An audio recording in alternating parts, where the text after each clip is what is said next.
Hello, my name is Mina. I am from Japan. Well, this is how you would expect for me to speak as a Japanese, right?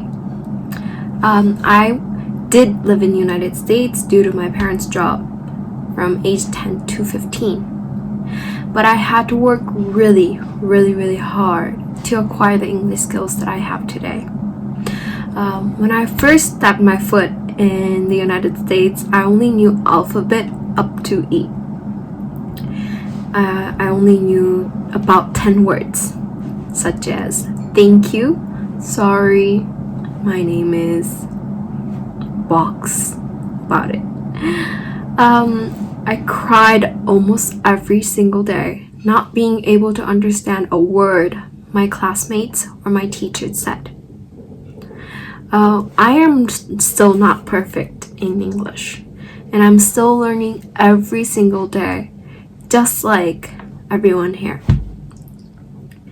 But I am confident that I have suffered more than most of the people in the English learning journey. And I know a lot about the learning process. So I decided to sit down and make a video about sharing tips that I wish I had known back then when I was struggling. I have many tips about pronunciation, reading, writing, listening, speaking, and so on. But I have decided to share tips about vocabulary today because it will reflect in the results very quickly. If you guys like these kind of videos, please like and comment down below on what you want to learn in the future. So let's get to the video.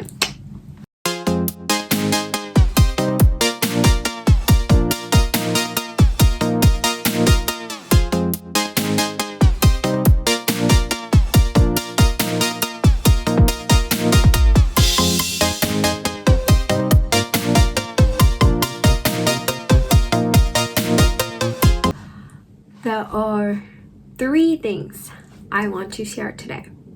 First one is prefix. Second one is suffix. And then third one is the root words.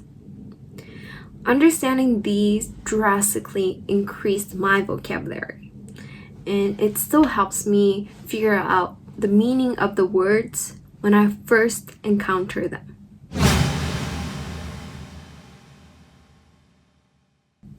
So, what is a prefix? According to the Cambridge Dictionary online, the definition of prefix is a letter or group of letters added to the beginning of a word to make a new word.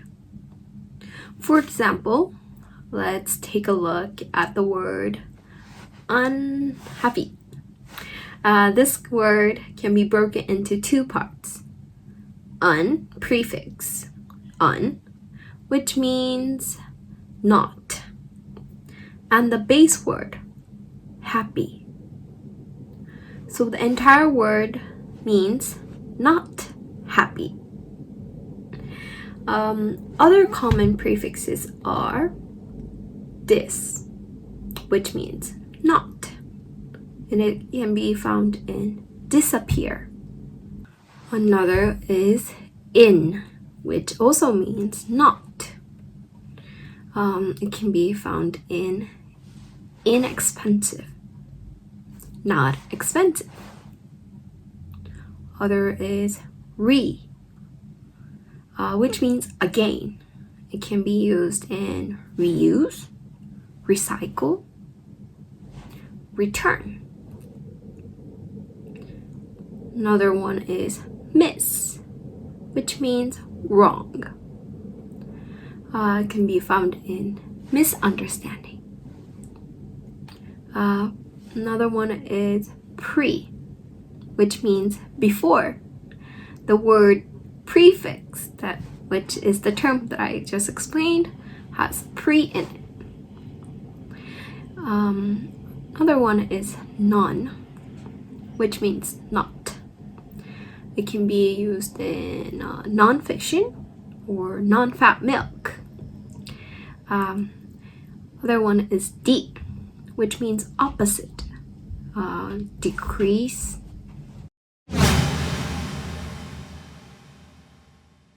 Next, I want to explain about suffixes. So what are suffixes? Definition of a suffix, according to the Cambridge Dictionary Online, is a letter or group of letters added at the end of a word to make a new word. So we had a prefix which came before a root word. Now we have suffix, which comes after the root words. Okay, one of the common suffixes is, there are a ton, but I would like to choose one, and able. For example, the word washable. It consists of a base word, wash, and a suffix, able. Put together, it means able to wash. Now I would like to go on to other common suffixes. Able, which also means able. It can be found in edible, which means able to eat. Another one is R, which means more, and it can be found in bigger, smaller, fuller. Another one is full, which means full of.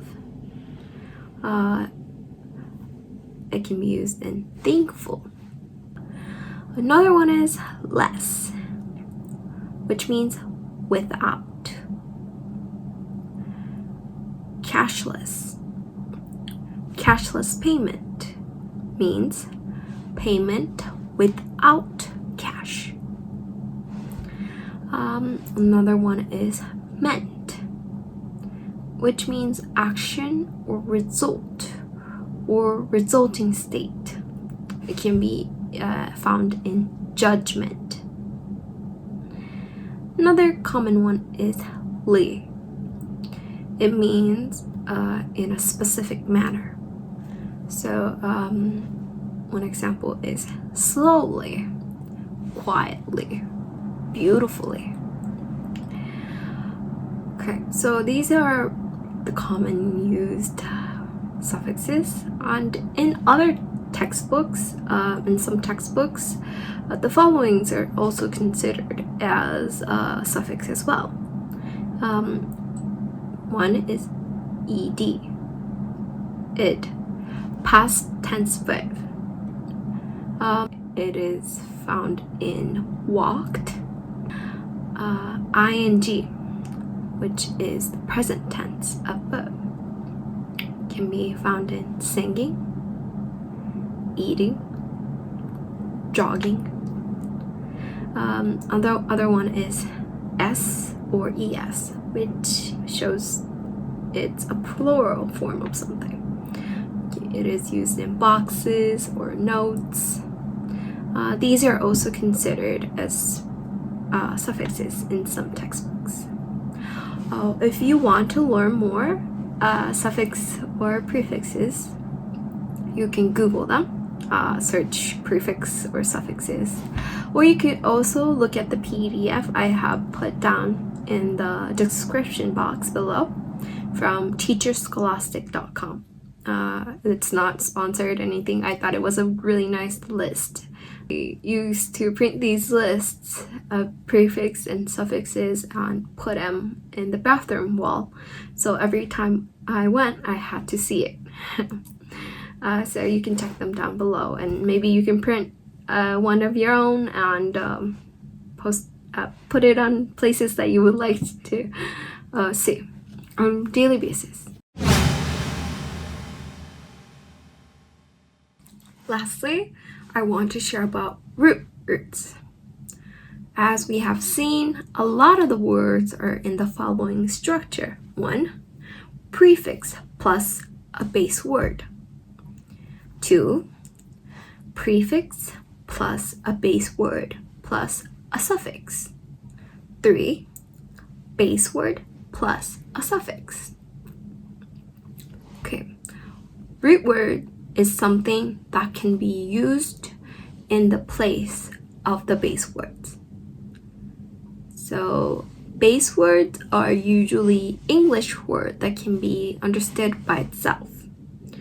Root words, on the other hand, are words or word parts that comes from Greek or Latin. Some root words can be by itself to be understood in English, but most of the root words can not be by itself to be understood. It is usually accompanied by a prefix or suffix to create a new word. First, I would like to go through some of the Latin root words that I thought were interesting when I first learned it. Some of the Latin words are so famous or commonly used that you might already know. For example, ast or aster, which means star. It is used in asteroids. Astronauts are people who go to space on a spaceship. Another one is bio, which means life. So it is used in biography, which is a book about a person's life. And biology, which is a study of life. Another one is chrono, which means time. This is one of my favorite ones. Chronic, which means continuing or reoccurring and again for a long time, right? Synchronize, which means to happen at the same time. Last one, I like this one the most. Chronological, which means arranged in the order of time. I just like the pronunciation of it, chronological. Another one is dyna, which means power. You can find this in dynasty, a powerful group of family that maintains its position for a considerable amount of time. And it can also be found in dynamic, which means energetic, right? It can be also found in dynamite, a bomb that's very, very powerful. Another one is, I've said a little bit about it, but logos, which means word or study of something. We did aster, which means star earlier, right? If you put aster and logos together, it's astrology, study of space. We did bio earlier, which means life, and you can put bio and logos together. It means biology. So now let's move on to Greek root words. I've picked out a few that I thought were interesting. First is bene, which means good. It is used in benefits, right? Or benign, which means like when you have a tumor and you test out whether it's benign or not. Benign means it's not bad. It's not going to turn into cancer. Another one is dict, which means say. Dictation is part of the English learning methods that you do. You listen, you say it. It's called dictation. And it can be found in dictionaries, right? The book that you refer to. Another one is gen, which means to birth. This is found in the word gene. Another one is manu, which means hand. It is used in manicure, right? I don't have any on right now, but manicure. Manipulate. Another one is omni. I also like this one. I have a short story to tell. This means all, and I had learned this first at learning about other types of animals. Some animals are carnivores that only eat meats or other animals, herbivores that eat grass or plants, right? Omnivores are animals that eat both plants and meat. So we are all, most of us are omnivores, right? So when I was taking my entrance exam for high school, the word omnipotent had shown up. I had never seen it before, but because I knew omni meant all, and potent, I mean, it sounded something like potential, right? So I was like, okay, that person may be able to do has all the potentials, and I could figure out the meaning without looking at the dictionary. And omnipotent actually means all the potential or all the power. So it helped me get through my high school, and I still remember that. So that's a merit. It's a huge merit of learning the root words. Okay, so 4 more root words. There are so much more. I just picked out maybe 5 from each Greek and Latin roots, but you should learn about maybe 25 each, so 50 root words to get you to a next level. And for the root words, I have also put down the URL down in the description below, so you can check them out. Once again, this is not sponsored at all. Yeah, and that is all for this video. If you like it, please like, share, and subscribe to our channel. Thank you very, very much for watching till the end, and please comment on whatever things you want me to explain or give tips about, and I hope to see you soon in the next video. Bye!